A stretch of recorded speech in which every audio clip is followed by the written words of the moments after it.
Welcome back to the Red Path. Today, I'm going to talk about developing your list by learning from your mistakes.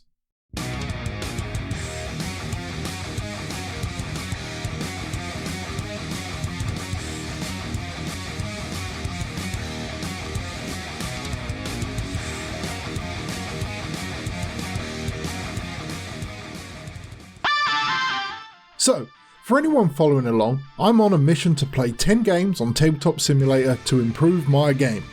I'm currently 0 for 5, but that's okay. Whilst I of course want the wins, it's more important to me to get better and learn from what I've done wrong. So, I'm going to briefly give a summary of the games I've had, as I know not everyone has 3 hours to watch the battle reports. Then I'm going to go over what I like and what I don't, and how I'm developing based on these pros and cons. So, my first game was against Danbrooke. This was more practicing TTS than anything else, but I'm nevertheless counting it.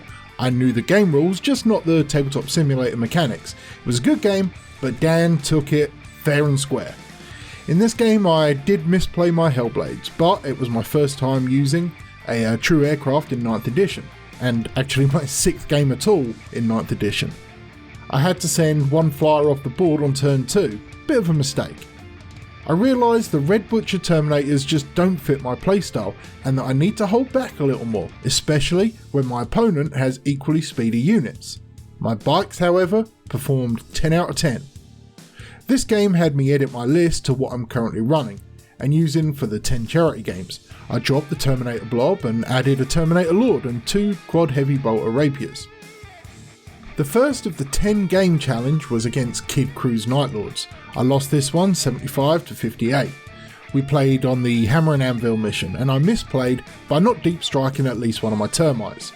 I also kept forgetting my scramblers and prayers, which is a real challenge for me, but I'll talk about that a bit later. My list performed fairly well, doing what it was supposed to, and I played the primary game pretty decently, but failing to get scramblers and not being able to touch the contemptors at all meant Kid was able to grind me down. My second game was against Mark of Khorne 8's World Eaters, and I lost that one 84 to 64. I wanted to focus on getting my secondaries up to speed in this game, and whilst I achieved that, it was to the detriment of my primaries. This is the only game I've got the first turn in so far, and whilst I think I made it count, my Raptors absolutely eviscerated Mark's Apostle and tagged 2 of his Vindicators. I did struggle in chewing through all the armour that was there. Again, attrition saw my force ultimately crumble. The MVPs here were the Rapiers. Being able to consistently chip wounds from just about anything really shines, and they provide a really nice area denial as well. They are very efficient units. My third game was against Katie and her Tyranids. I conceded, but the final score would have been easily 80 points to my 35. I haven't played against Nid since early 8th, but as I follow her own bat reps, I'm fairly familiar with what they can do. This game in particular highlighted my weaknesses in deployment and the consequences that happen when you don't properly set up. Katie brought a really swarmy and hard-hitting list, utterly devoid of the expected gene stealers. Whilst I deployed poorly and didn't get my target priority that much on point, I was thoroughly outplayed, and watching the game back, I would have had to make some seriously drastic changes to be able to counter her army. My latest game was against Freitas Nox, who brought his own World Eaters. I lost this one 79 to 46. Freitas brought a Demon Engine heavy list, 2 Defilers, 2 Blood Slaughterers, a Disco Lord and also 2 Termites, not to mention the panoply of other typical units. This game I felt I deployed a little stronger, but again, should have reserved a Termite. I misplayed by not taking out the Disco Lord early on and instead focusing on the scary looking Demon Engines.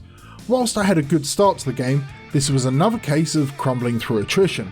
The firepower and relentless hammering from the list meant I just couldn't hold on past round 3 as my squishier units finally succumbed to withering firepower. So those are my games so far, and what am I going to do about it? Well, first, I'm going to play 6 more games for charity with the same list. After Chapter Approved 2021 officially drops, I'll be able to add a squad of cultists for free, which is fine as they give me some extra options. I've started work crafting an improved version which squeezes more out of the good stuff and eliminates the fat. I'm not going to go into depth what here because I need Chapter Approved 21 in my hands to confirm the points changes, etc. So let's look at my weaknesses and how I can address them. First, playing too heavily towards primaries or secondaries. Second, messing up my deployment almost every game. Third, forgetting key variables like deploying scramblers, my apostles' prayers, and ensuring I had, a primary objective surplus. My fourth issue was target priority. In no way am I limiting my weaknesses to just these things, but they are the most readily apparent. Without tooting my own horn, I made some legit plays in almost every game. Against Mark of Khorne, for example, I used the shit out of the charge rules to score about 9 extra VPs from a squad of berserkers. My bikes did exactly what I wanted of them in every game, consistently trading up in points and bogging down enemy units. They are an efficient unit, absolutely no doubt at all. World Eaters players, you need to find a way to run bikes. They're only going to get better for us with 3 wounds, and short of a deluge of new models, which I don't foresee, they'll remain a valid fast choice for us going forward. I actually rate them above both Terminators and Raptors now, quite frankly. But what am I going to do about my issues? Well, here's what I'm doing. I've made myself a training regime. I've talked about this before, and whilst this year has been rough, I've finally gotten around to figuring out Tabletop Simulator, so I should be in a position to get in at least 2 games a week. The image on screen may not be totally visible, especially for those on mobile devices, but the long and short of it is that for each month, from now on, I have mapped out my 40k related goals. Each day, with some rest days, anything I'm doing 40k related will go towards getting better at the game. My first month is dedicated to deployment, for example. I am literally loading up maps in Tabletop Simulator with my army and practicing deployments against an invisible foe. I'm doing this in such a way so I will not care what sort of terrain is on the map, what the line of sight is like. My army must function under my control. I will dictate the game, not my opponent. I will not provide my opponent opportunities to react. I will slaughter them. I am going to make my deployment and first turn of movement a rote-learned activity. I want to be in a position where I can ignore the you go I go rule for deployment and just stick my entire army down and put on deal with it shades. Almost every day has a theory portion. Rereading core rules, reading a different FAQ or codex, optimizing a list, there's something. I will also aim to focus my media consumption when I'm at work on more competitive things, podcasts or tips and tricks videos, especially for armies I am less familiar with. The amount of times in 8th edition that I knew something about an army that I'd never or rarely played against because of a soundbite from the Long War or Chapter Tactics was pretty astonishing.